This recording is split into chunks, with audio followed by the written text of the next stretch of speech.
Hello everyone, welcome to study with Mitali. मैं मिताली आप सभी का आज के इस वीडियो में बहुत बहुत स्वागत करती हूँ। तो फ्रेंड्स, कैसे हैं आप सभी और कैसी चल रही है आप सभी की पढ़ाई? कमेंट बॉक्स में कमेंट करके बिल्कुल बताएं। तो फ्रेंड्स, जैसा कि हमने एनसीईआरटी की एवं अन्य सब्जेक्ट की जो सीरीज स्टार्ट की थी, तो फ्रेंड्स किसी कारणवश हमारी जो सीरीज चल रही थी, ये ईवीएस की, पॉलिटी की, हिस्ट्री की, ये सारी सीरीज़ हमारे स्टॉप हो गए थे। तो इन सीरीज़ को अब हम फिर से स्टार्ट करने जा रहे हैं। इसमें आज हम क्लास 6 के हिस्ट्री के चैप्टर 9 को डिस्कस करेंगे, क्योंकि फ्रेंड्स इससे पहले हमने क्लास 6 के हिस्ट्री चैप्टर 8 को डिस्कस किया था। और फ्रेंड्स, हमारा मकसद यह रहता है कि हम आपको बेस्ट से बेस्ट कंटेंट प्रोवाइड करा सकें। तो आप हमारे साथ बिल्कुल भी बने रहें और आगे भी आप हमारा सपोर्ट करें और हमें इसी तरह मोटिवेट करें, ठीक है? तो चलिए हम देखते हैं कि आज का जो चैप्टर है हमारा, वो चैप्टर क्या है। तो आज का हमारा चैप्टर है खुशहाल गांव और समृद्ध शहर। यह है क्लास 6 की हिस्ट्री का चैप्टर 9, जिसमें हम देखेंगे इस चैप्टर से रिलेटेड जितने भी महत्वपूर्ण बिंदुएं हैं, उन महत्वपूर्ण बिंदुओं पे हम अच्छे से चर्चा करेंगे। तो चलिए हम देखते हैं कि क्या क्या है, ठीक है। तो आज हम सबसे पहले पढ़ेंगे इस चैप्टर में कि लोहे के औजार और खेती के बारे में। फ्रेंड्स, तो क्या है कि उपमहाद्वीप में लोहे का प्रयोग लगभग 3000 साल पहले शुरू हुआ था। अगर आपसे पूछा जाए कि उपमहाद्वीप में लोहे का प्रयोग कितने वर्ष पूर्व से शुरुआत हुई थी, तो आपका जवाब होगा 3000 साल पहले से, ठीक है। और महापाषाण कब्रों में लोहे के औजार और हथियार बड़ी संख्या में मिले हैं। ये महापाषाण कब्र क्या होते हैं फ्रेंड्स? तो जो ये पहले के जो कब्र होते थे, उसमें बड़े बड़े पत्थरों से उन कब्रों को ढका जाता था, इसी के लिए वो महापाषाण कहलाए। इसी के लिए महापाषाण कब्रों में लोहे के औजार और हथियार बड़ी संख्या में मिले हैं। यानी जिन लोगों को दफनाया जाता था उनके साथ कुछ औजार, कुछ हथियार वगैरह भी रहते होंगे। इसी की वजह से महापाषाण कब्रों से इन चीज़ों का मिलना माने अनिवार्य था, ठीक है। जंगलों को साफ करने की कुल्हाड़ियाँ और जुताई के लिए हलों का प्रयोग करीब 2500 वर्ष पहले मिले हैं। फ्रेंड्स, यहाँ पे आप बिल्कुल भी कंफ्यूज नहीं होइएगा, क्योंकि यहाँ पे ये बोला गया है कि उपमहाद्वीप में लोहे का प्रयोग 3000 साल पहले, और ये जो जंगलों में साफ करने वाली कुल्हाड़ी और जुताई के लिए हलों का प्रमाण कब मिला है, तो ये 2500 वर्ष पूर्व। तो यहाँ पे छोटा सा ट्रिक आप लगा सकते हैं कि लोहे का प्रयोग 3000 और उसमें से हम 500 घटा देंगे, और तो कुल्हाड़ियों और जुताई के लिए हलों का प्रमाण 2500 वर्ष पहले। ये इजी है, इसको याद रखिएगा, ठीक है। अब हम बढ़ेंगे अगले स्लाइड की ओर। तो इसमें अब हम जानेंगे गांव में रहने वाले लोगों के बारे में।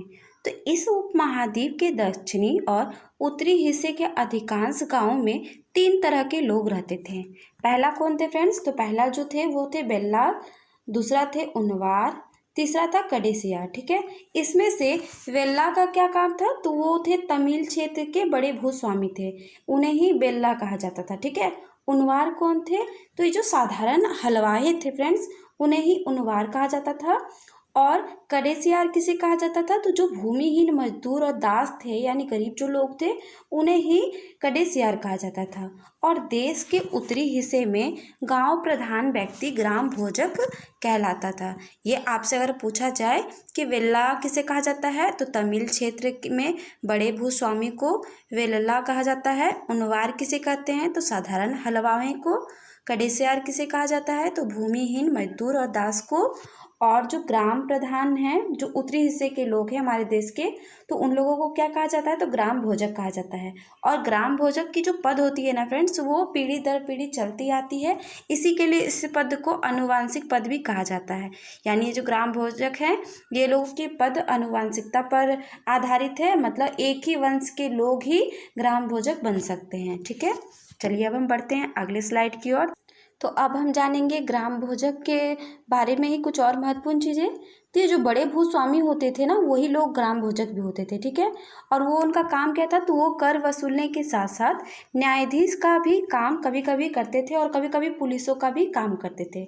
स्वतंत्र छोटे कृषकों को गृहपति कहा जाता था फ्रेंड्स। अगर आपसे पूछा जाए कि ग्राम भोजक वाले जो थे उत्तर की ओर वाले, इन लोगों में छोटे कृषकों को क्या कहा जाता था? तो छोटे कृषकों को गृहपति भी कहा जाता था। और इसके अलावा दास और कर्मकार, जिनके पास अपनी भूमि नहीं थी, वे आते थे। यानी गृहपति में और कौन कौन आते थे? तो दास आते थे, कर्मकार आते थे, और जिनके पास अपनी खुद की भूमि नहीं होती थी वे लोग आते थे। अधिकांश गांवों में लोहार, कुम्हार, बढ़ई और बुनकर जैसे शिल्पकार भी होते थे। ठीक है फ्रेंड्स, अब हम बढ़ते हैं अगले स्लाइड की ओर।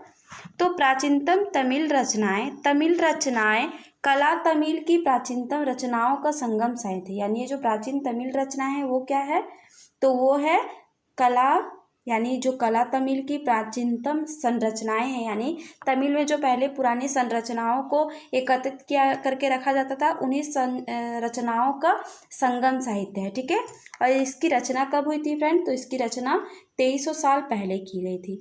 अगर आपसे पूछा जाए कि तमिल रचनाओं को, मतलब ये जो प्राचीन काल की जो तमिल रचनाएं संगम साहित्य, इसकी रचना कब की गई, तो 2300 साल पहले की गई थी। और इन्हें संगम इसलिए कहा जाता था क्योंकि मदुरै के कवियों के सम्मेलनों में इनका संकलन किया जाता था और गांव में रहने वालों के लिए तमिल नामों का उल्लेख यहाँ से किया गया है और वे संगम साहित्य में पाए जाते हैं। यानी जो लोग हैं, जो गांव में रहने वाले लोग हैं जिनका तमिल में उल्लेख है, वे संगम साहित्य में पाए जाते हैं।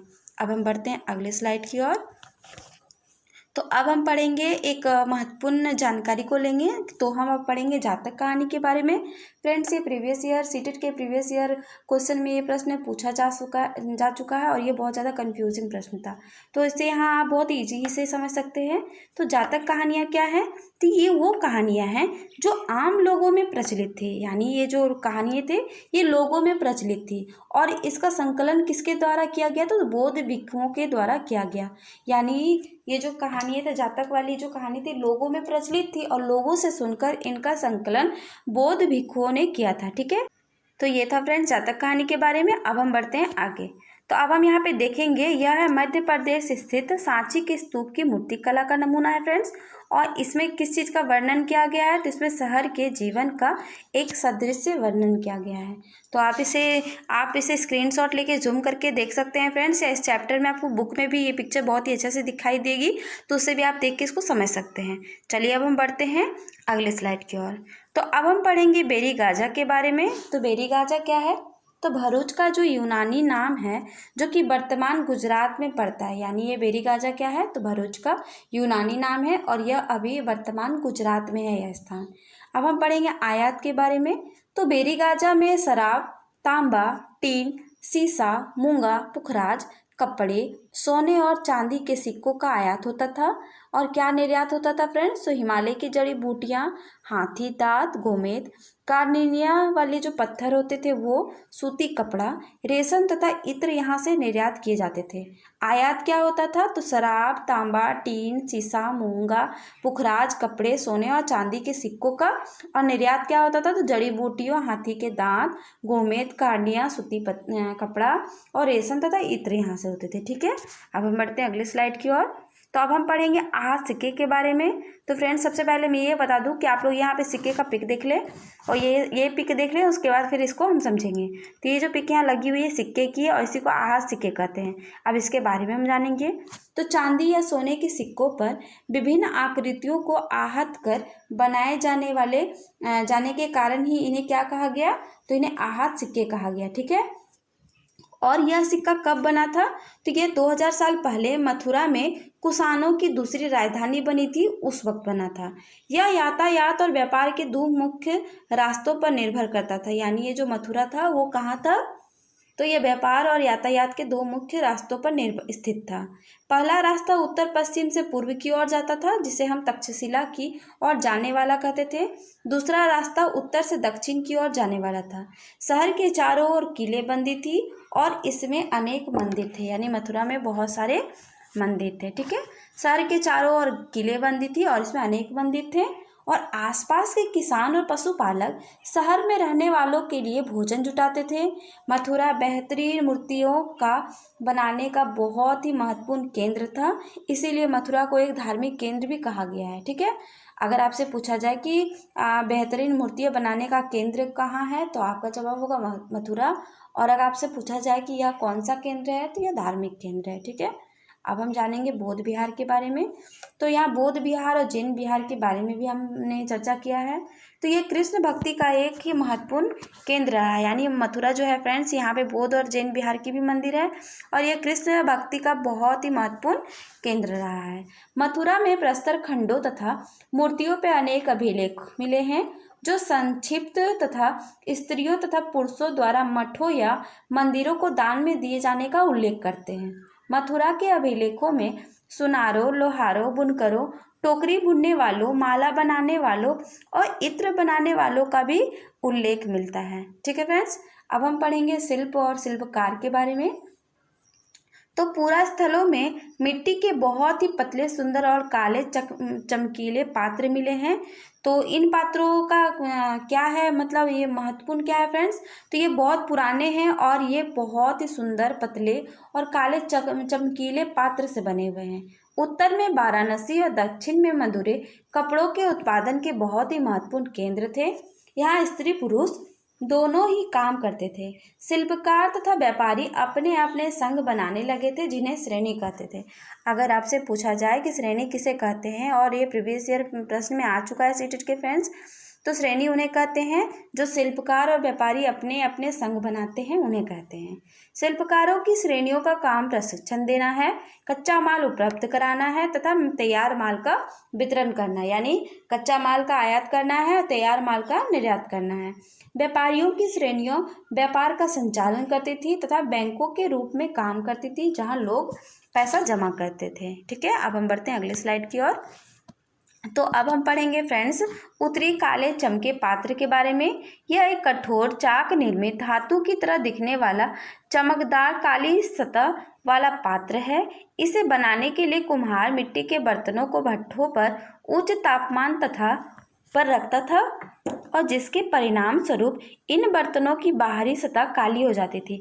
यानी ये जो बर्तन थे इन्हें क्या करता था, तो कुम्हार इन्हें मिट्टी के बर्तनों को भट्ठों पर उच्च तापमान पर रखते थे और इसके बाद यह तापमान उच्च तापमान में रखने के बाद यह बर्तन धीरे धीरे इसकी जो बाहरी सतह थी फ्रेंड्स वो काली होती जाती थी। इन पर एक पतली काली लेप भी लगाई जाती थी जो इस बर्तन को शीशे जैसी चमक प्रदान करता था। ठीक है, तो इसे ही कहते हैं क्या, तो उत्तरी काले चमके पात्र, यानी NBPW इसका शॉर्ट फॉर्म है। ओके, अब हम बढ़ते हैं आगे। अब हम पढ़ेंगे अरिकामेडु के बारे में जो वर्तमान पुडुचेरी में है फ्रेंड्स। तो लगभग 2200 से 1900 साल पहले अरिकामेडु का पतन हुआ था और यहाँ ईंटों से बना एक ढांचा मिला है जो संभवतः गोदाम रहा होगा। यहाँ भूमध्य सागरीय क्षेत्र के एम्फोरा जैसे पात्र तथा एरेटाइन जो इटली का शहर है फ्रेंड्स जैसे मुहर लगे लाल चमकदार बर्तन भी यहाँ से मिले हैं। यहाँ रोमन लैंप, शीशे के बर्तन तथा रत्न भी यहाँ से मिले हैं और शीशे और अर्ध बहुमूल्य पत्थरों से मनके बनाने के पर्याप्त साक्ष्य भी यहाँ से प्राप्त हुए हैं। और अरिकामेडु में क्या हुआ है, तो अरिकामेडु में छोटे छोटे कुंड भी मिले हैं जो संभवतः कपड़े की रंगाई के पात्र के लिए रहे होंगे। तो फ्रेंड्स आप यहाँ ये भी देख सकते हैं कि अभिलेखों में मिट्टी के बर्तन, यानी ये जो है तो कई बर्तनों पे ब्राह्मी लिपि से अभिलेख मिले हैं, यानी जो बर्तन है उसमें ब्राह्मी लिपि से लिखा हुआ कुछ है, तो लिखा हुआ है, इसी की वजह से अभिलेख कहा गया है। और प्रारंभ में तमिल भाषा के लिए इसी लिपि का प्रयोग किया जाता था, इसलिए इन्हें तमिल ब्राह्मी अभिलेख भी कहा जाता है।